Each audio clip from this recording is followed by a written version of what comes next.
पहिलं समीकरण आहे एक्स वर्ग वजा 15x अधिक 54 बरोबर 0. बघा आता लक्ष द्या, एक्स वर्ग जसं गुणकित किती 1 बरोबर. मग या 1 न 54 ला गुणलं किती आलं, किती आला गुणाकार 54. मग गुणाकार किती आला पाहिजे 54. मधली संख्या काय आहे? वजा 15. काय आहे? वजा 15. मग बेरीज काय आली पाहिजे वजा 15. आता नीट लक्ष द्या, जर दोन संख्येचा गुणाकार अधिक पाहिजे तर दोन्ही संख्या एकतर प्लस पाहिजेत नाहीतर मायनस पाहिजेत.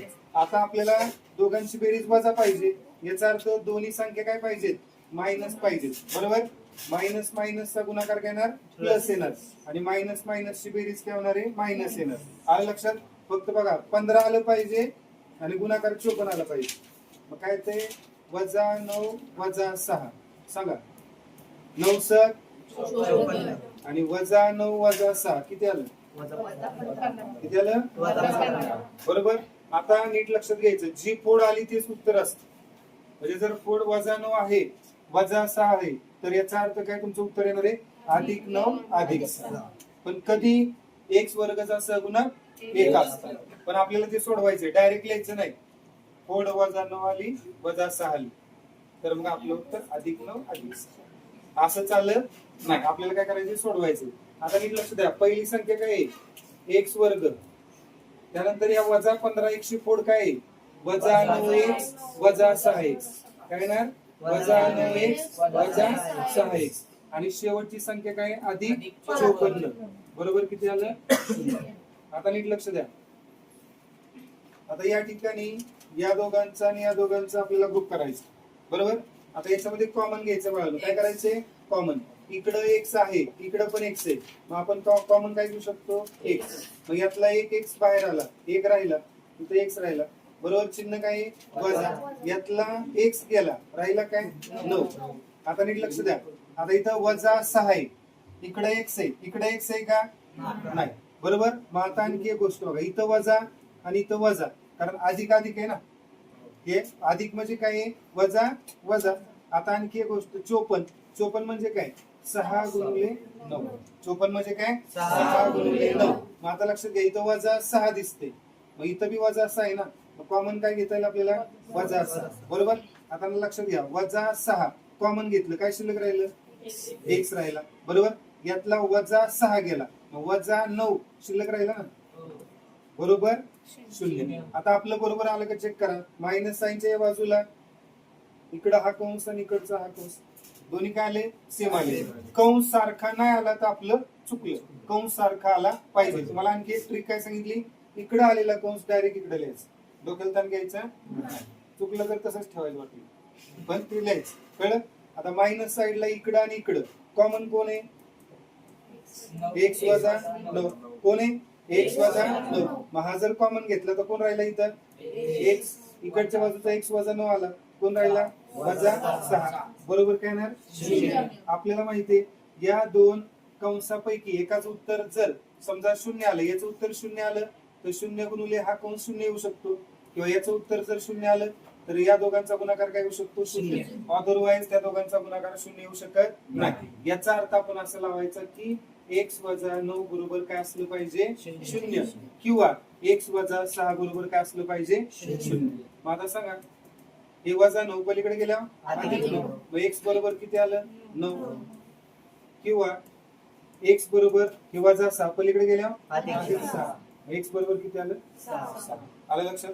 मग हेच काय असणार आहे रूट्स ऑफ गिव्हन इक्वेशन.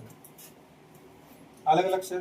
आता एक्स वर्ग अधिक एक्स वजा 20 बरोबर 0. पहिली गोष्ट काय एक्स वर्गाचा सहगुणक किती 1. मग काय करणार 1 न वजा 20 ला गुणणार किती आलं वजा 20 बरोबर. गुणाकार काय आला पाहिजे वजा 20 आणि मधली संख्या काय एक्स बरोबर. एक्स चा सहगुणक काय 1 म्हणजे बेरीज काय आली पाहिजे 1 आली पाहिजे. काय आली पाहिजे 1. अशा कोणत्या संख्या आहेत ज्यांचा गुणाकार 20 येईल आणि बेरीज 1 येईल. तर 5 चोक किती 20, 5 चोक 20. मग आता हे 5 घेतलं आणि हे 4 घेतलं लक्षात घ्या. पण हे अधिक अधिक जर घेतलं तर वजा येते का नाही येणार. मग कुठल्या तरी एका संख्येला काय घेतलं पाहिजे वजा चिन्ह घेतलं पाहिजे, तर हे काय येणार आहे वजा 20. मग आपण काय करू, याला वजा देऊ. कारण असे जर याला जर वजा दिलं तर ह्याचं बी चिन्ह काय येणार आहे वजा, म्हणून आपण लहान संख्येला वजा दिलं. मग काय येणार बघा, 5 अधिक वजा 4. मग किती येणार, 5 अधिक वजा वजा 5 वजा 4 1. म्हणजे 5 ही अधिक संख्या आहे, 4 काय आहे वजा संख्या, यांचा गुणाकार काय आला वजा 20. आणि 5 अधिक वजा 4 किती आला 1. म्हणजे फोड काय आली बाळांनो, फोड काय आली 5 आणि वजा 4. तुमचं उत्तर तुम्हाला मिळालं.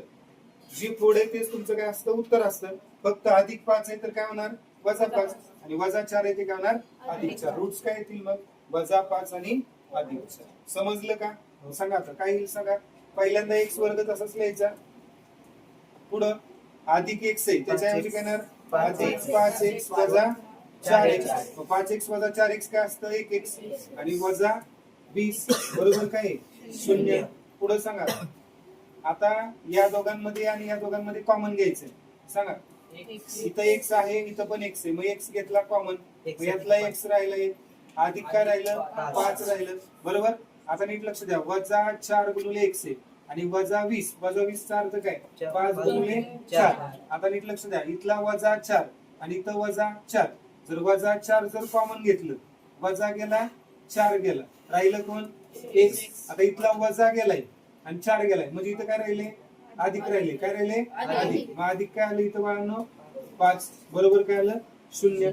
आता मला सांगा वजाच्या या बाजूचा कंस x अधिक 5, या बाजूचा कंस काय x अधिक 5. जर समान आला तर आपलं उत्तर बरोबर आहे. मग यातला x अधिक 5 कॉमन घेता येईल का नाही.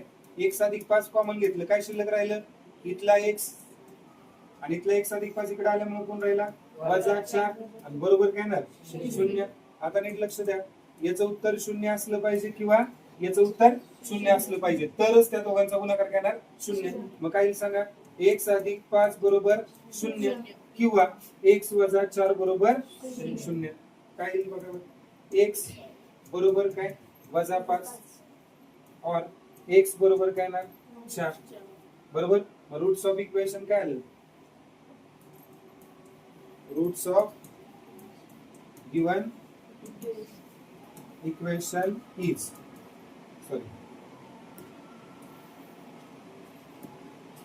आर. किती येणार x इक्वल टू -5 और x इक्वल टू, अलग अलग से